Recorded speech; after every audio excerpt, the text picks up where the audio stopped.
नमस्कार, TV9 digital में बहुत स्वागत है आपका। आपके साथ मैं हूं गौरव अग्रवाल। न्यूज वॉल विद गौरव अग्रवाल में आज बात करेंगे कन्हैया कुमार की।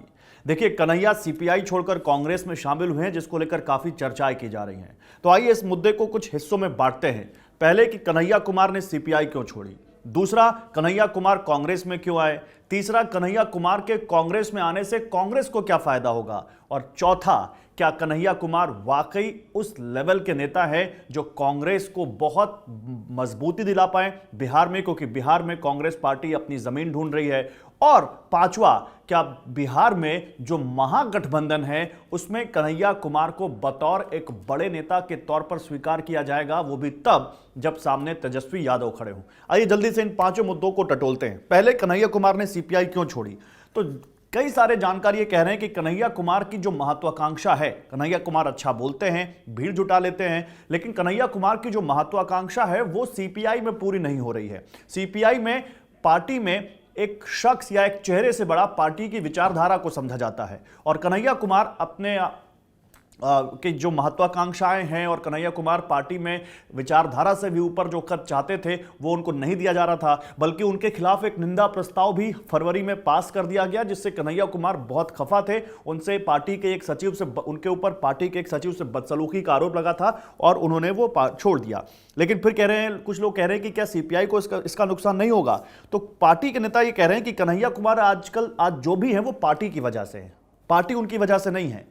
एक बार तो सीपीआई के अध्यक्ष रहे एक नेता ने पार्टी छोड़ दी थी, तब भी उससे कोई फर्क पड़ा नहीं था। और वो कह रहे हैं कि बेगूसराय जैसी सीट कन्हैया कुमार हार गए जो 6-6 बार पार्टी ने जीती।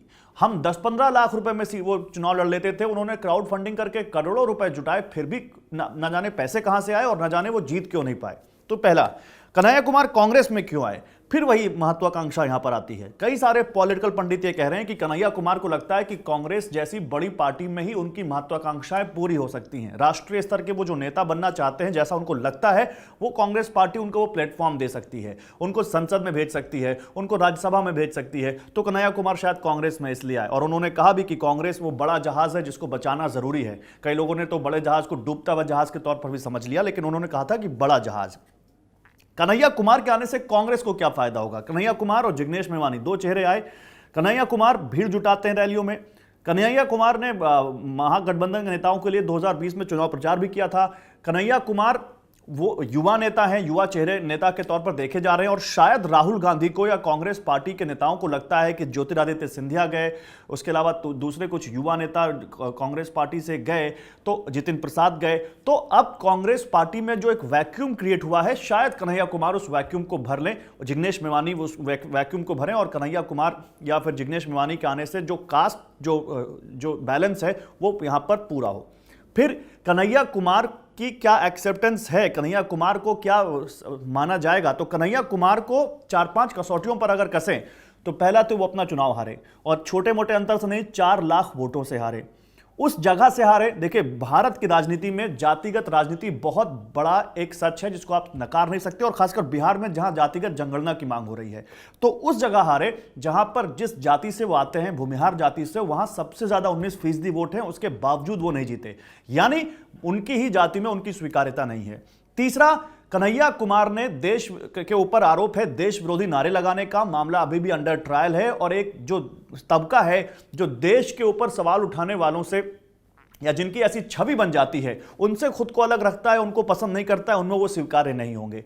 चौथा, कन्हैया कुमार ने 2020 में भीड़ जुटाई, कन्हैया कुमार ने महागठबंधन के नेताओं के लिए प्रचार किया, लेकिन वो वोट में कन्वर्ट नहीं हुआ, और 2020 में भी महागठबंधन को उतनी ज्यादा सीटें नहीं मिली, महागठबंधन सरकार में नहीं आ पाया। और पांचवा जो सबसे बड़ा पॉइंट है, क्या बिहार में तेजस्वी यादव के आगे महागठबंधन में कन्हैया कुमार को उनके बराबर का या उनसे बड़ा नेता माना जाएगा। क्या लालू प्रसाद यादव को कभी मंजूर होगा। आरजेडी के प्रवक्ता तो यहां तक कह रहे हैं कि कौन कन्हैया कुमार, हम किसी कन्हैया कुमार को नहीं जानते। और आपको याद होगा जब बेगूसराय में कन्हैया कुमार चुनाव लड़ रहे थे तो यह बात उठी थी कि क्या आरजेडी और सीपीआई को साथ मिलकर यहां चुनाव नहीं लड़ना चाहिए, सब पार्टियों को साथ मिलकर बीजेपी के खिलाफ चुनाव नहीं लड़ना चाहिए।